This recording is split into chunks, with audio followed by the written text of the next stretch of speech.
आप सभी विद्यार्थियों का इस YouTube चैनल रामजीलाल क्लासेस में स्वागत है। हम लोग पढ़ रहे थे क्लास 12th में यूनिट सेकेंड के चैप्टर नंबर 3 में इलेक्ट्रिक करंट में विद्युत धारा में सेलों का संयोजन। जो हम लोग पिछला वीडियो पढ़ के आए थे उसमें सेलों के बारे में पढ़ा था, सेलों का संयोजन। आज का जो वीडियो है बहुत इंपॉर्टेंट है और इस वीडियो से जो भी आप पढ़ेंगे वो 100% कहीं ना कहीं बोर्ड एग्जाम में पूछा जाएगा। आज के वीडियो में पढ़ना क्या हम लोगों को है, तो हम लोग पढ़ने हैं किरचॉफ के नियम। बच्चों, इस पूरी फिजिक्स में जो नियम हैं वो सारे इंपॉर्टेंट हैं, कोई ना कोई नियम जरूर पूछा जाता है और उसमें से जो किरचॉफ के नियम हैं वो बहुत ज्यादा इंपॉर्टेंट हैं। और किरचॉफ के 2 नियम आपको पढ़ने हैं। किरचॉफ ने 2 नियम दिए हुए हैं और दोनों नियमों का यूज है, खासकर सेकेंड नियम का हम लोग ज्यादा यूज करते हैं।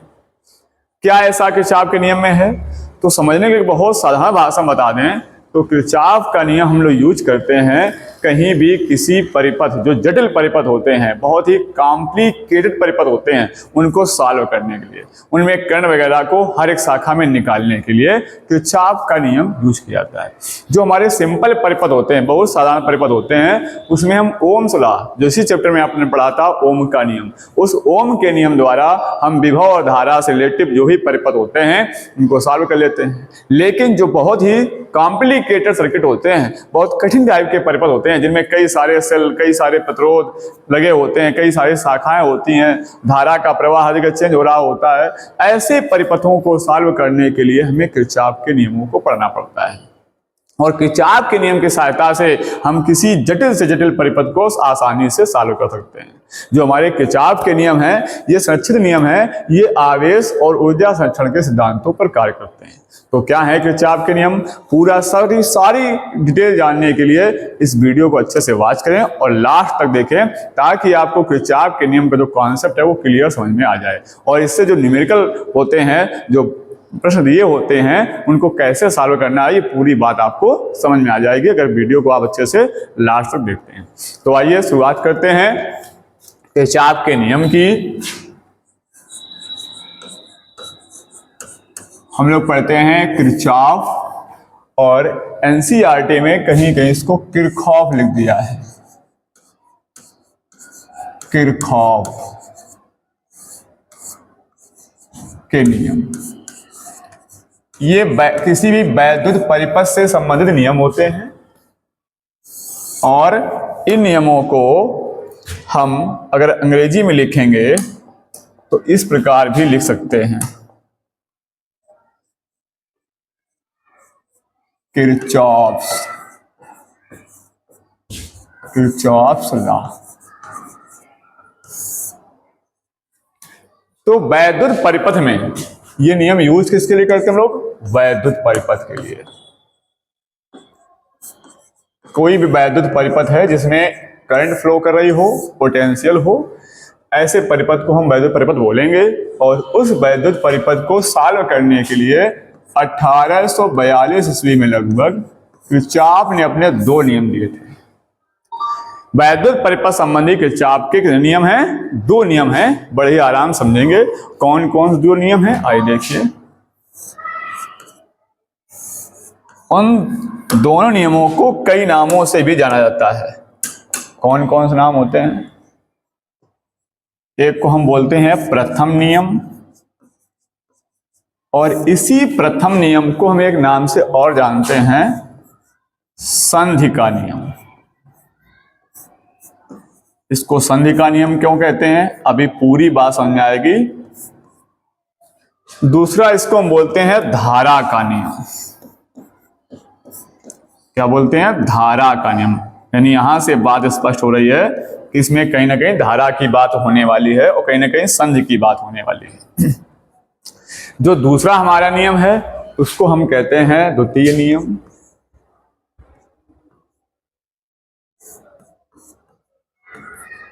और इस द्वितीय नियम को हम एक नाम और जानते हैं, बंद पास का नियम।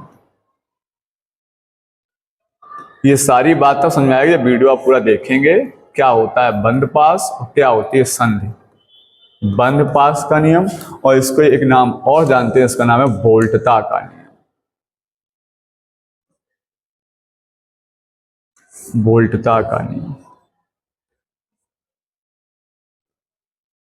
यानी दो नियम आपको पढ़ने हैं किरचॉफ के, किरचॉफ का करंट लॉ और किरचॉफ का वोल्टेज लॉ। दोनों में क्या फर्क है, क्या कंडीशनें हैं, आइए समझते हैं। इसको शॉर्ट में हम लोग KCL भी कह सकते हैं। इस KCL मतलब क्या है, किरचॉफ करंट लॉ, और इसको हम कह सकते हैं KVL, किरचॉफ वोल्टेज लॉ। ये धारा से संबंधित है और वो वोल्टेज से संबंधित है। क्या नियम है, दोनों को साथ समझते हैं। पहले नियम की बात करते हैं, संधि के नियम की। संधि का अर्थ क्या होता है, संधि का मतलब जुड़ना। आपने हिंदी में पढ़ा होगा संधि विच्छेद वगैरह, है ना। जैसे विद्यालय, तो विद्यालय एक संधि है दो शब्दों का, विद्या धन आलय, दोनों को जोड़ा गया है। तो यहाँ क्या है, किसी संधि की बात हो रही होगी जहां कुछ चीजें जुड़ रही होगी। क्या जुड़ रही होंगी, तो धारा की बात होगी, धाराएं जुड़ रही होंगी, यानी यहां बात होगी धारा की। किरचॉफ ने कहा कि अगर किसी पॉइंट पर कई सारी धाराएं मिलती हैं आकर के, कुछ धाराएं आ रही हैं वहां से, कुछ जा रही हैं, ऐसी सभी धाराएं जब उस पॉइंट पर मिलती हैं, जैसे मान लो एक धारा यहां से आ रही है, दूसरी धारा यहां से आ रही है, तीसरी धारा यहां से जा रही है, कोई धारा इधर निकल रही है, कोई इधर निकल रही है। ये इस धाराएं जो हैं इनके नाम भी आप दे सकते हो। मान लो इसको हमने कह दिया ये I1 धारा है, ये I2 है, ये I3 है, ये I4 है, ये I5। ये कई धाराएं हैं और इस पॉइंट पर मिल रही हैं, तो इस पॉइंट का नाम है संधि। इसको हम क्या बोलेंगे, संधि कहेंगे। तो इस संधि पर जितनी भी धाराएं मिलती हैं, चाहे वो जा रही हो या आ रही हो, इन सबका बीजगणितीय योग किया जाए। क्योंकि धारा पढ़ चुके हो पहले भी कि एक अदिश राशि है, ये देखने से भले ही लगती है सदिश, लेकिन ये वेक्टर के नियम का पालन नहीं करती है, सदिश योग के नियमों का पालन नहीं करती है, इसलिए इसको हम अदिश राशि की श्रेणी में रखते हैं। और अदिश राशियों के जोड़ने का जो तरीका है वो बीजगणितीय योग होता है।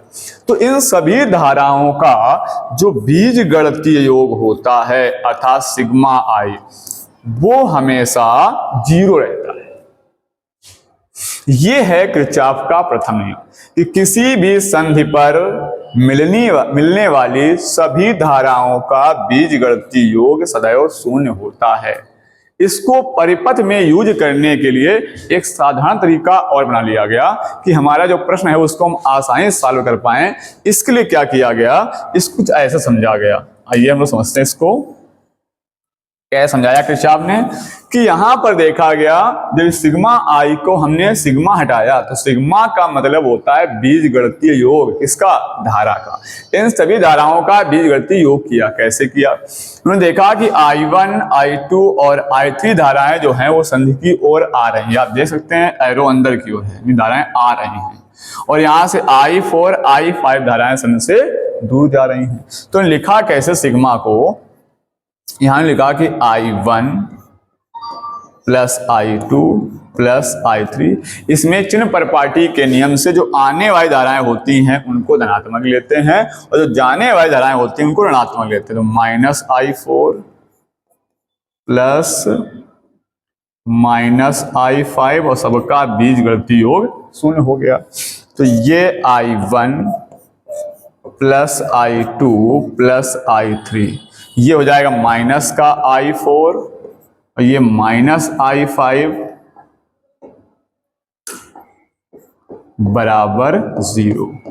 इन माइनस वाली धाराओं को डाले गए तो यहां से मिला I1 plus I2 plus I3 बराबर, ये डाले जाएंगे तो I4 प्लस I5। अब आप देख सकते हैं कि ये धाराएं हैं I1, I2, I3 ये संधि की ओर आ रही हैं और जो I4, I5 धाराएं ये संधि से दूर जा रही हैं।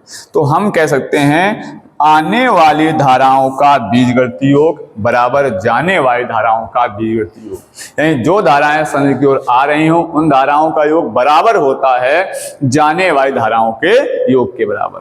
अब एग्जाम्पल समझ सकते हो, जो धारा आएगी वही निकलेगी। जैसे मान लो एक धारा यहां से आ रही हो 2 एम्पियर और एक धारा आ रही हो 3 एम्पियर, तो अगर आगे एक ही धारा निकल रही है तो धारा कितनी होगी, वो 5 एम्पियर होगी। क्या होगी 5 एम्पियर, चूंकि 2 और 3 जुड़ के जाएंगे। एक नाली से पानी आ रहा हो, दूसरी नाली में पानी जुड़ जाए तो आगे नाली में पानी जाएगा, दोनों को मिल के जाएगा पानी। तो दोनों का जब पानी जुड़ जाएगा तो ऐसे करंट, इधर से करंट आई, इधर से करंट आई, आगे जाए, दोनों ऐड हो जाएंगे। तो यहाँ देखो आने वाली धाराओं का योग 2 + 3 और बराबर जाने वाली धाराओं का योग। अगर इनका बीजगणितीय योग करेंगे तो शून्य आ जाएगा। जैसे 3a संधि की ओर आ रही है तो +2a वो भी संधि की ओर जा रही है। अब बाहर जा रही है वो माइनस लेंगे तो -5a। इनका भी जोड़ोगे 3 2 5 -5a बराबर क्या आएगा 0 हो गया। यही किरचॉफ ने कह दिया कि किसी भी संधि पर मिलने वाली सभी धाराओं का बीजगणितीय योग 0 होता है। संधि का मतलब अगर ना समझ में आया हो तो आप संधि का मतलब ऐसा समझ सकते हैं कि आपने संधि को इंग्लिश में पढ़ा होगा जंक्शन, जंक्शन पढ़ा होगा। ये तुम्हें प्लेटफॉर्म स्टेशनों पे लिखा मिल जाएगा। कुछ स्टेशनों पे कई सारे जंक्शन पढ़ते हैं रूटों पर। तो जंक्शन क्या होता है, जैसे हमारे एक एग्जाम्पल लिया हमने, टूंडला जंक्शन मान लो आपको मिल गया। टूंडला में आप जाएंगे तो वहां जंक्शन लिखा होगा ऐसे। अब टूंडला जंक्शन क्यों लिखा गया?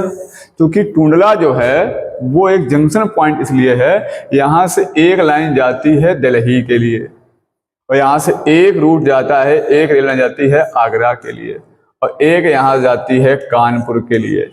तो क्या हो रहा है, कई सारे रूट इस पॉइंट पर आकर के मिलते हैं। कानपुर से रूट आ रहा है, दिल्ली से भी आ सकता है, जा सकता है, आगरा जा, तो कई सारे रूट यहाँ मिले तो ये पॉइंट क्या कहा गया, जंक्शन कहा गया। संधि यहाँ सब जोड़ सकते हैं पॉइंट। तो ये जंक्शन मतलब होता है। यही चीज यहाँ धाराओं के लिए है। कई सारी धाराएं आती हैं, मिलती हैं, कोई आ रही है, कोई जा रही है, उन सभी धाराओं का बीजगणितीय योग 0 होता है। इससे क्वेश्चन पूछ जाते हैं। एक क्वेश्चन पूछा गया बोर्ड एग्जाम में, किस प्रकार क्वेश्चन था देख लीजिए। एक इसका क्वेश्चन करा देंगे तो आपको बात अच्छे से समझ में आ जाएगी। आइए एक प्रश्न देते हैं इसका। प्रश्न ये है कि एक परिपथ दिखाया गया ऐसे इस टाइप से,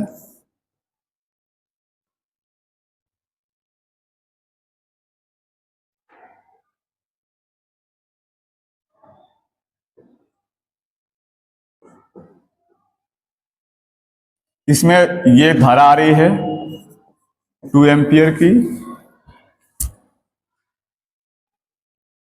एक ये धारा जा रही है यहां से 1 एम्पियर की और एक ये धारा आ रही है 2 एम्पियर की। यहाँ धारा I1 है, यहां से जो जा रही है 1 एम्पियर है, यहाँ एक धारा I2 है, यहाँ धारा ये 1 एम्पियर जा रही है, ये 1.2 अंदर आ रही है, एक धारा जा रही है I।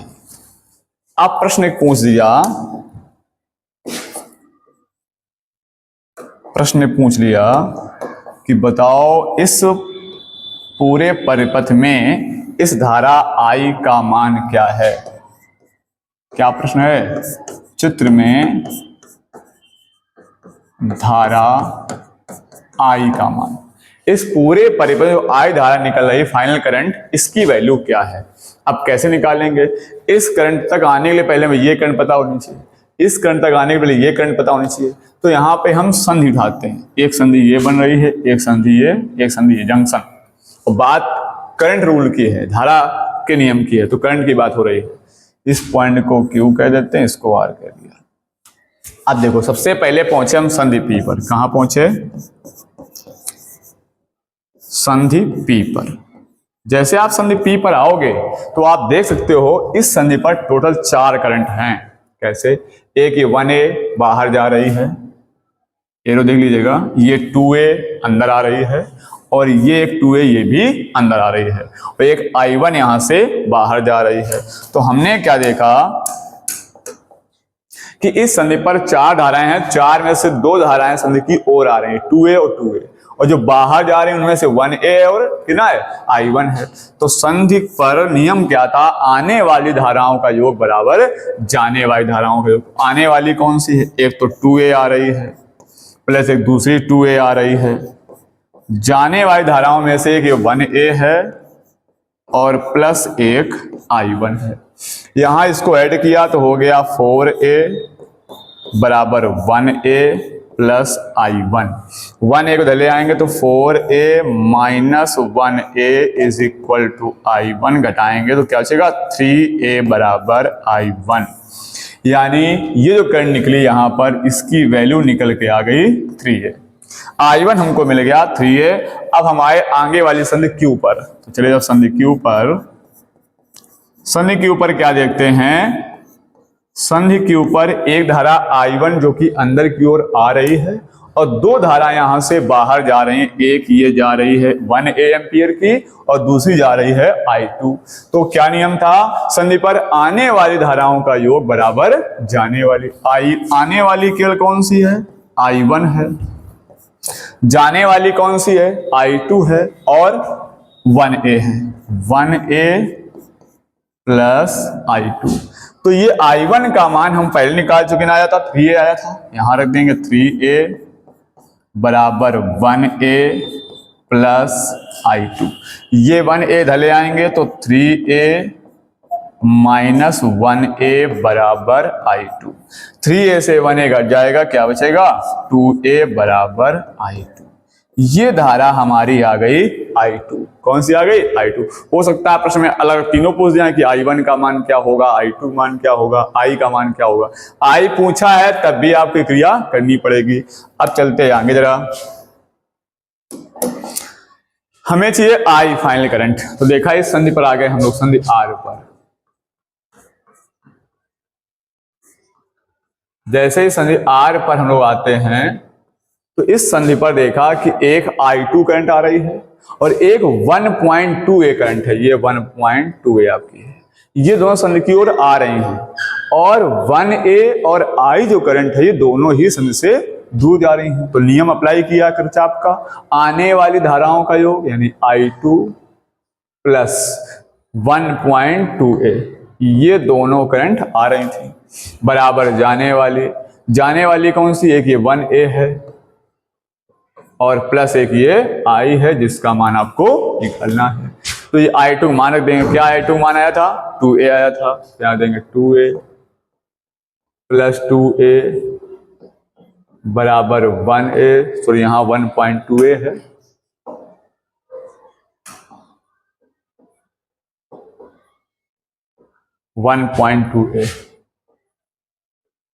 चलिए प्लस I, तो ये हो जाएगा 3.2A और ये वाला 1A इधर आएगा तो माइनस का 1A हो जाएगा बराबर I। तो यहां से घटाओगे 3.2A से 1A तो बचेगा 2.2A is equal to I। ये हमारी फाइनल करंट है I 2.2A। कैलकुलेशन अपना एक बार चेक कर लेना, कोई मिस्टेक ना हो। बाकी इस टाइप से सॉल्व करते हैं किरचॉफ के करंट लॉ से परिपथ को। अब चलते हैं सेकेंड नियम पर जरा हम लोग दूसरा नियम क्या था। पहला नियम में एक पॉइंट और बता दें आपको, हालांकि पहला नियम थोड़ा नॉर्मल है, सिंपल है, इसकी अपेक्षा सेकेंड नियम थोड़ा समझने वाला नियम है। इसमें समझने वाली बात एक ये है कि जो किरचॉफ का पहला नियम है पूछा जाता है किस सिद्धांत पर आधारित है। तो जो किरचॉफ का प्रथम नियम है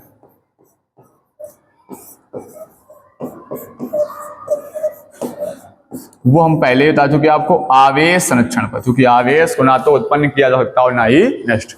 आवेश की प्रवाह की दर ही तो धारा है, जो आवेश प्रवाहित हो रहा है वही करंट है। तो जब आवेश संरक्षित है तो यहाँ पर धारा भी संरक्षित रही है। तो किरचॉफ का प्रथम नियम आवेश संरक्षण सिद्धांत पर आधारित है। किस सिद्धांत पर, आवेश संरक्षण सिद्धांत पर। यह बात आपको याद रखनी है कि किरचॉफ का प्रथम नियम आवेश संरक्षण सिद्धांत पर आधारित है। क्या था किरचॉफ का प्रथम नियम, किसी भी संधि पर मिलने वाली सभी धाराओं का बीजगत योग सदैव शून्य होता है। अब हम लोग चलेंगे द्वितीय नियम पर, वोल्टता का नियम। इसमें बात इसकी होगी, वोल्टेज की बात होगी। आइए देखिए, किताब में बुकों में जो इसको नियम लिखते हैं वो समझाते हैं कि अगर कोई बंद पास है, बंद पास होता क्या है थोड़ा समझेंगे इसको पहले, फिर किरचॉफ के नियम की व्याख्या करते हैं। कि अगर कहीं कोई परिपथ है, जैसे सेल लगा दिया ये, और सेल के साथ एक पेट्रोल लगा हुआ है और इस सेल का कुछ वोल्टेज है, मान लो उसको हमने कह दिया E1, इसका प्रतिरोध है R1, सेल से करंट फ्लो कर रही है। और इसी के साथ और कोई सेल लगा दिया, इस सेल का मान लो वोल्टेज E2 है और इसका प्रतिरोध मान लो R2 है। तो ये पूरा बंद पास बन गया। ऐसे साथ और भी बंद पास जुड़े होते हैं। तो किरचॉफ ने कहा किसी बंद पास के विभिन्न खंडों में, उसके खंड, जैसे एक ये खंड हो गया,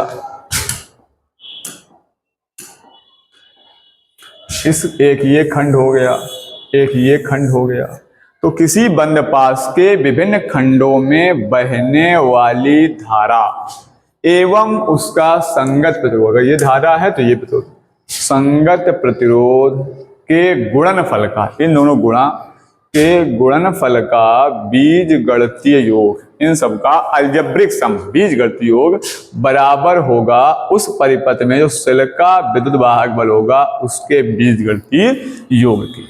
फिर सुने, किसी बंद पास के विभिन्न खंडों में बहने वाली धारा एवं उसके संगत प्रतिरोध के गुणनफल का बीजगणितीय योग सेल के विद्युत वाहक बल के बीजगणितीय योग के बराबर होता है। अगर थोड़ा इसमें ध्यान देंगे तो आप ये देख पा रहे हैं जो IR लिखा हुआ है ये V है, विभव। ओम के नियम में आप पढ़ के आए थे V बराबर IR, यानी ये एक प्रकार का क्या है, ये विभव है, पोटेंशियल है। और E क्या है, ये सेल का विभव है, सेल का पोटेंशियल है। ये परिपथ का विभवांतर है और ये सेल का विद्युत वाहक बल है। दोनों ही विभव लिखे हुए हैं क्योंकि I इंटू R मतलब क्या है, V है, V बराबर IR। तो ये पोटेंशियल है, ये भी पोटेंशियल है, ये परिपथ का पोटेंशियल है, ये सेल का पोटेंशियल है। जब दोनों ही पोटेंशियल हैं तो इसीलिए इसको देते हैं वोल्टता का नियम। लगाते कहाँ हैं, बंद पास में, इसलिए इसको कहते हैं बंद पास का नियम। आप इसको हम और थोड़ा मॉडिफाई कर सकते हैं और सिंपल कर सकते हैं। कैसे कर सकते हैं, जब हमें ये पता है कि ये IR वैल्यू V की है तो हम इसको ऐसे क्यों नहीं लिख लेते हैं, यहां पे लिख दें कि सिग्मा, इसकी जगह V, किसकी जगह, IR की जगह बराबर सिग्मा E। ये भी पोटेंशियल, ये भी पोटेंशियल। अब दोनों पोटेंशियल को एक साइड ले आए इसको, तो आप लिख सकते हैं sigma E minus sigma V बराबर 0। ये भी पोटेंशियल, ये भी पोटेंशियल, यानी ये भी विभव है, ये भी विभव है। अगर दोनों को हम घटा दें, डिफरेंस निकाल लें, तो इसको हम लिख सकते हैं सिग्मा डेल्टा V बराबर 0। लिख सकते हैं सिग्मा डेल्टा V बराबर 0। डेल्टा V का मतलब क्या हो गया, विभव परिवर्तन या विभवांतर, विभव में अंतर। चूंकि V विभव है, E विभव, दोनों के विभव में अंतर, potential difference. Sigma delta V बराबर 0। विभव परिवर्तन का बीजगणितीय योग, सिग्मा मतलब बीजगणितीय योग क्या है, शून्य है। जिस प्रकार से इस परिपथ में, इस नियम में था सिग्मा डेल्टा I बराबर 0, यानी किसी संधि पर मिलने वाली सभी धाराओं का बीजगणितीय योग शून्य होता है, ठीक उसी प्रकार से किसी बंध पास के, जो भी बंध पास दिखाया था, उसके विभिन्न खंडों में विभव परिवर्तन का बीजगणितीय योग भी शून्य होता है। अब ये नियम इस नियम के साथ अच्छा मैच भी कर रहा है। प्रथम नियम में धारा का बीजगणितीय योग शून्य है, इसलिए वो धारा का नियम कहा गया था। क्या कहा गया था उसको, धारा का नियम। द्वितीय नियम में कहा है विभव परिवर्तन का बीजगणितीय योग शून्य है, इसलिए इसको वोल्टता का नियम कहा गया। तो आई होप दोनों नियमों का मतलब आपको ये बात समझ आई होगी। अब इसको यूज कैसे करते हैं परिपथ में, ये बात समझनी है। नियम दोनों एक कैटेगरी के हो गए, एक धारा के लिए हो गया, दूसरा विभव के लिए हो गया। इसमें धारा का बीजगणितीय योग शून्य है और यहाँ पर विभव परिवर्तन का बीजगणितीय योग शून्य है, इसलिए इसको हमने धारा का नियम बोला और इसको क्या बोला, वोल्टता का नियम। अब इनको अप्लाई कैसे करेंगे किसी बंद परिपथ में, आइए देखते हैं। अभी आपने देखा धारा के नियम को यूज करना, उससे क्वेश्चन सॉल्व किया। अब हम लोग यूज करते हैं किरचॉफ के वोल्टता नियम। तो कंडीशन क्या कही थी किरचॉफ ने, किसी बंद पास के लिए लागू होता है। तो एक बंद पास बनाते हैं, ये एक सेल है और सेल के साथ में ये एक प्रतिरोध लगा हुआ है। एक यहां सेल लगा हुआ है और इस सेल के साथ में भी प्रतिरोध लगा हुआ है। यहां पर केवल प्रतिरोध लगा दिया और इस परिपथ को बंद कर दिया। जो सेल होता है, सेल के पास जो विद्युत वाहक बल होता है उसको हम E कह सकते हैं। तो पहले वाले सेल का जो विद्युत वाहक बल है उसको E1 कह लिया और पहले वाले सर्किट का जो प्रतिरोध है उसको R1 कह लिया। और इस परिपथ से जो निकलने वाली करंट है उसको हमने I1 नाम दे दिया। अब इस खंड में आते हैं। इस खंड में जो सेल लगा हुआ है, इस सेल का विद्युत वाहक बल E2 है और इसमें जो प्रतिरोध है वो R2 है। इस सेल से निकलने वाली करंट I2 है और ये तीसरा प्रतिरोध जो है इसको हमने R3 कह दिया। अब इन सेलों से जो करंट निकलेगी तो करंट चलती है माइनस से प्लस की ओर, या पीछे सेल पढ़ चुके हैं। ये जो करंट जाएंगी दोनों आगे यहाँ ऐड हो जाएंगे संधि के नियम से, किरचॉफ के प्रथम नियम से। आने वाली धाराओं का योग बराबर जाने वाली धाराओं का योग। जैसे दोनों करंट आएंगी इस संधि पर पहुंचेंगे दोनों मिल जाएंगी। यानी यहाँ जो जाने वाली धारा होगी इनके हिसाब से देखो तो आने वाली धाराओं का योग बराबर है जाने वाली धाराओं का योग। जो I1 I2 आएंगे वही I1 I2 बाहर जाएंगे। आप सीधे समझ सकते हैं दोनों आकर के यहाँ पे ऐड हो जाएंगे। तो यहाँ पे जाएगी I1 प्लस I2, या इसको आप I3 भी कह सकते हो, नाम दे सकते हो उसको अलग से। ये एक बहुत सिंपल परिपथ बनाया है। इससे भी जटिल परिपथ आपके न्यूमेरिकल्स में हो सकते हैं, लेकिन पहले आसान समझेंगे फिर नियम वैसे ही लगाना है। परिपथ चाहे जैसा हो, चाहे इतना कॉम्प्लिकेटेड परिपथ हो, कोई फर्क नहीं पड़ेगा अगर आप किरचॉफ के नियम को अच्छे से समझ लेते हैं। तो आइए, किरचॉफ कहते हैं, किरचॉफ की पहली कंडीशन के अनुसार बात करें कि सिग्मा आई आर बराबर सिग्मा ई। क्या कहा था उन्होंने? किसी बंध पास के, ये बंध पास है, एक बंध पास आपका ये है और दूसरा बंध पास आपका ये है। ये दो बंध पास आप देख रहे हैं। इसको आप नाम दे सकते हो, चाहो कुछ भी नाम दे सकते हो, ए बी सी, चाहे यहां डी लिख दो यहां ई लिख दो, डी ई एफ।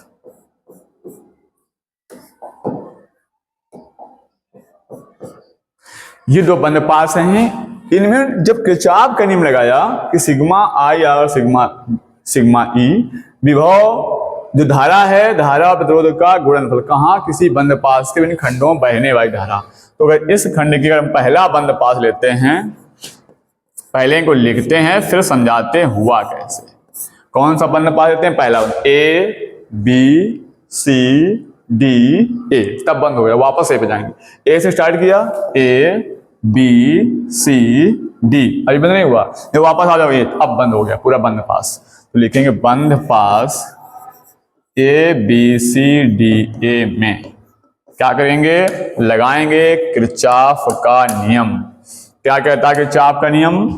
किसी बंध पास के विभिन्न खंडों में बहने वाली धारा, इस खंड में बहने वाली धारा I1, उसके संगत प्रतिरोध इसके साथ का प्रतिरोध R1, उनके गुणनफल।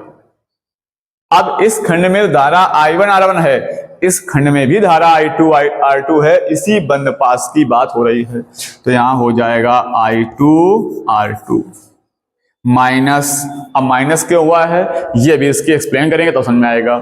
ठीक है, वहां कहा गया बीजगतियों के लिए, यहाँ माइनस हुआ है, अभी समझाएंगे। बराबर होगा सेल के विद्युत वाहक बल के बीजगतियों के। तो इस खंड का विद्युत वाहक बल E1 और इस खंड का विद्युत वाहक बल E2। ये हो गया आपका इक्वेशन नंबर फर्स्ट।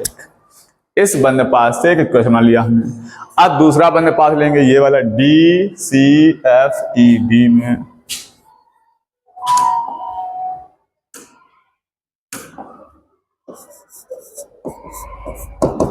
पुनः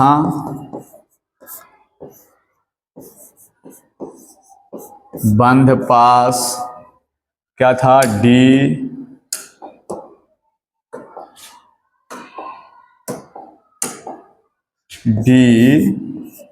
सी एफ ई डी में।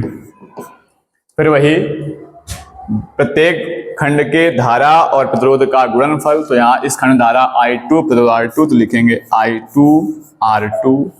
इस खंड में धारा I1 प्लस I2 प्रतिरोध R3, तो I1 plus I2 into R3, इन सबका बीजगणितीय योग बराबर होगा सेल के विद्युत वाहक बल। तो इस खंड में आपका केवल एक ही सेल लगा हुआ है जिसका विद्युत वाहक बल है E2।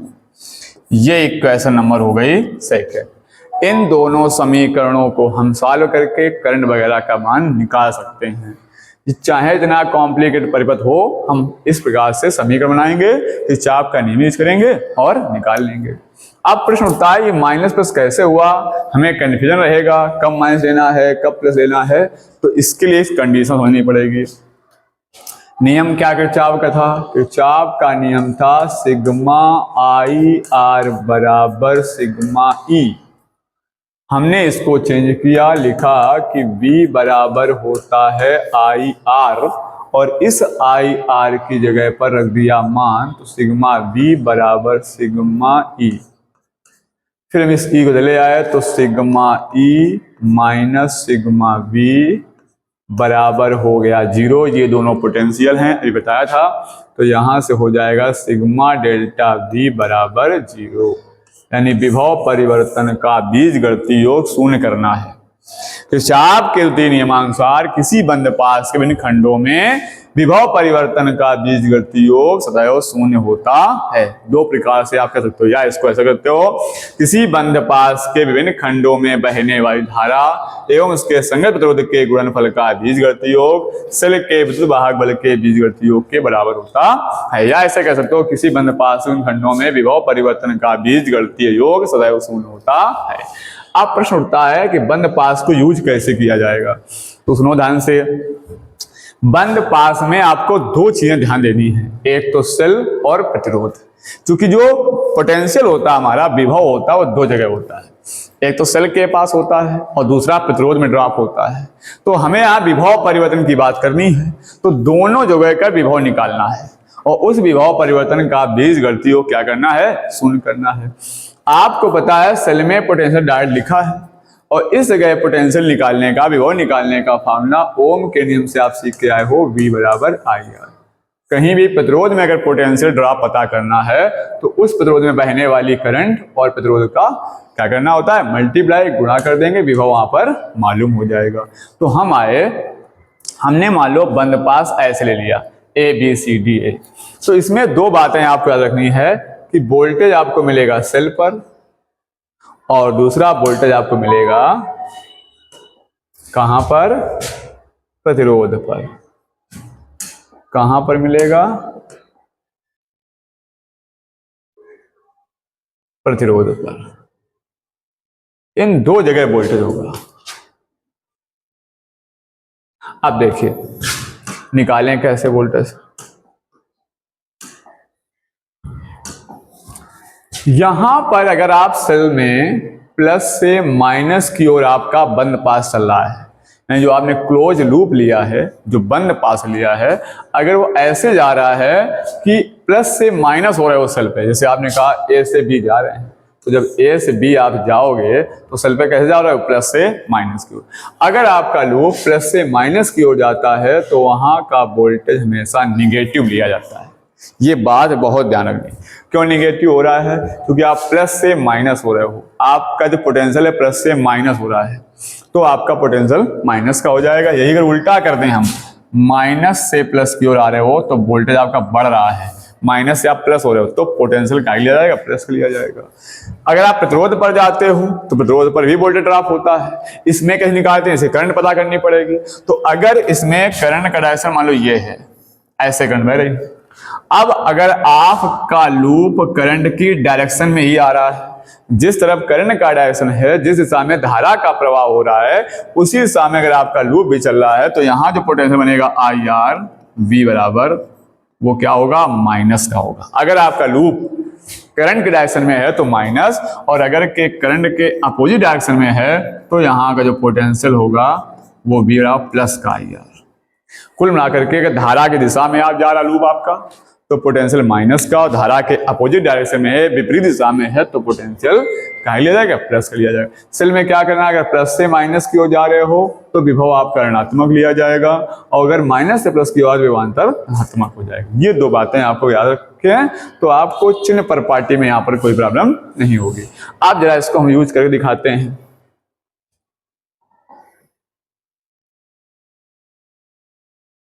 आइए देखिए, अगर हम फर्स्ट बंद पास लें आपका, कौन सा बंद पास था?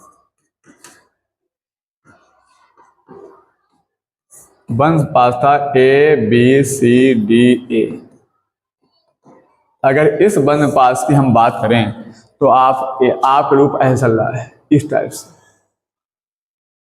ऐसे ये गया A से B, ऐसे घूमा यहां से ऐसे, इस प्रकार से घूम रहा है। तो जैसे आप A से B पहुंचे तो दो जगह आपको विभव यहाँ मिल जाएगा, एक तो सेल के पास और एक प्रतिरोध के पास। तो जैसे सेल पे पहुंचे तो सेल क्या कह रहा है कि आपका लूप जा रहा है प्लस से माइनस की ओर। जब आप प्लस से माइनस हो जाते हैं सेल पर, अभी आपने देखा था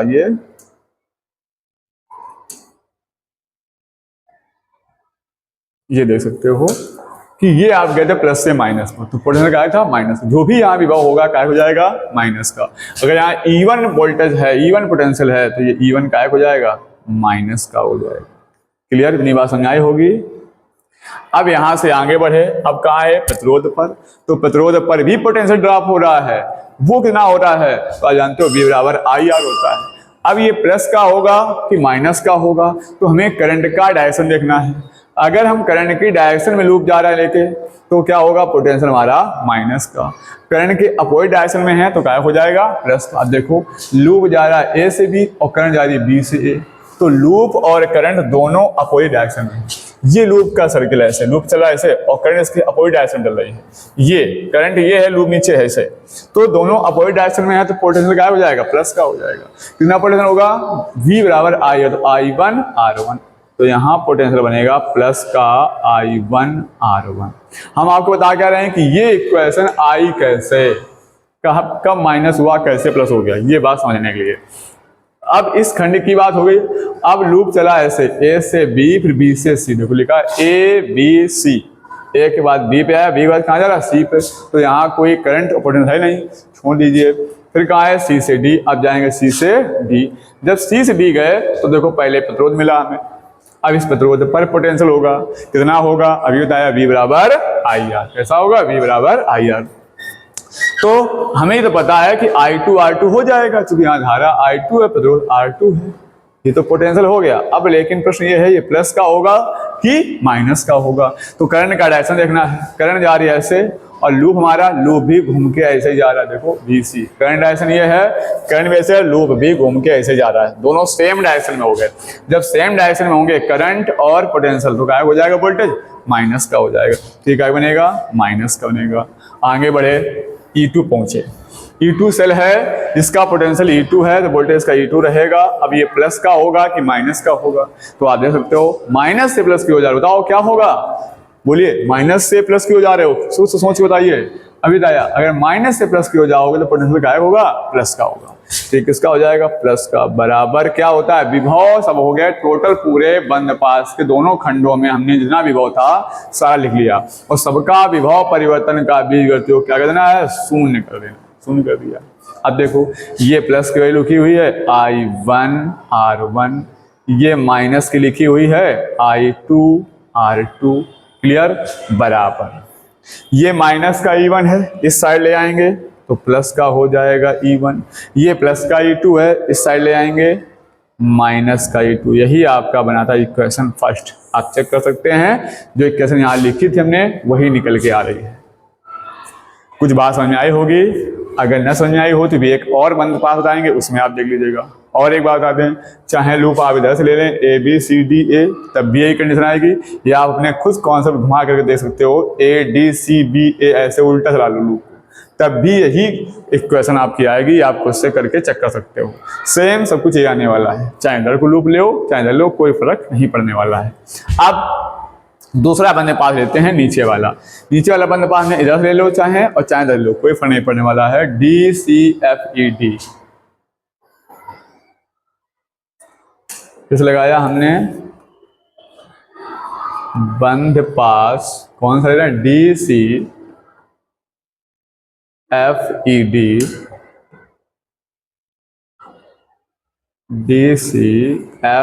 ई डी में क्या होगा देखिए ध्यान से। चलते हैं लूप डी से सी चले, पहले कहाँ पहुंचे, सेल पर पहुंचे। सेल कहाँ जा रहे हैं, प्लस से माइनस, लूप ऐसे जा रहा है।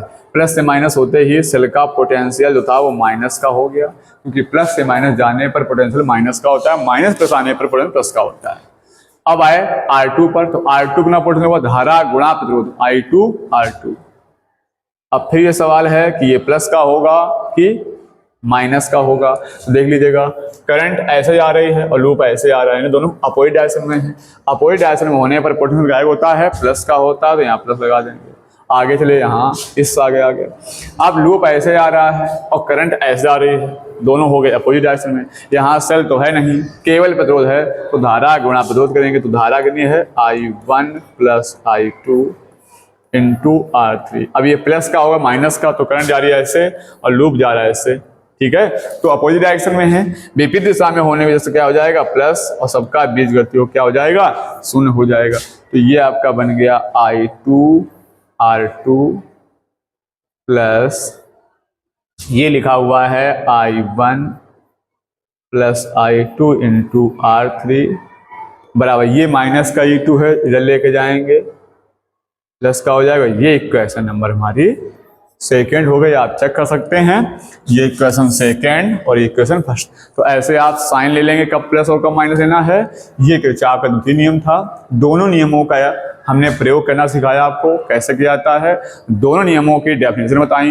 ये नियम बहुत ही इंपॉर्टेंट हैं, ये आपको याद रखने होंगे और इनके किस राशियों पर डिपेंड करते हैं। तो अभी बताया हमने, जो पहला नियम है वो आवेश संरक्षण पर, और जो द्वितीय नियम आपका है ये कार्य करता है ऊर्जा संरक्षण के सिद्धांत पर।